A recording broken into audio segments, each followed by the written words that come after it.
ایک چھوٹی سی بستی میں 3 دوست رہتے تھے۔ ان کے زبان اور دل سب کچھ دیکھ لیتی تھی۔ آنکھیں وہ خوبصورتی بھی دیکھتی، لوگوں کی تکلیف بھی، خوشیاں بھی، لیکن انکھ کی ایک کمزوری تھی، وہ بول نہیں سکتی تھی، اس لیے وہ جو دیکھتی کسی کو بتا نہیں پاتی۔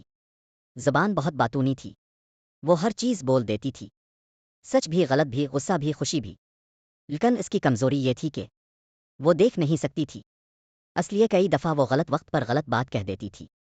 پیر تھا دل، سب سے خاموش، سب سے گہرا، وہ نہ دیکھ سکتا تھا نہ بول سکتا تھا، لیکن اس کے پاس ایک بڑی طاقت تھی، دل سب کچھ جان لیتا تھا۔ ایک دن بستی میں ایک لڑکی رو رہی تھی، انکے نے اس کے آنسو دیکھ لیے۔ زبان بولنا چاہتی تھی مگر سمجھ نہیں پا رہی تھی، تب دل نے آہستہ سے کہا، وہ اداس ہے، اسے کسی کی ضرورت ہے، جا کر اس سے نرمی سے بات کرو۔ زبان نے دل کی بات مانی اور لڑکی کے پاس جا کر کہا، تم ٹھیک ہو، میں تمہاری مدد کر سکتا ہوں۔ لڑکی مسکرائی اور بولی، شکریہ، بس یہی سننے کی ضرورت تھی۔ اس دن حق زبان اور دل کو سمجھایا کہ دیکھنا آنکھ کا کام ہے، بولنا زبان کا کام ہے، مگر سچ جاننا دل کا کام ہے، اور جب تینوں مل کر چلیں، انسان کبھی غلط فیصلہ نہیں کرتا۔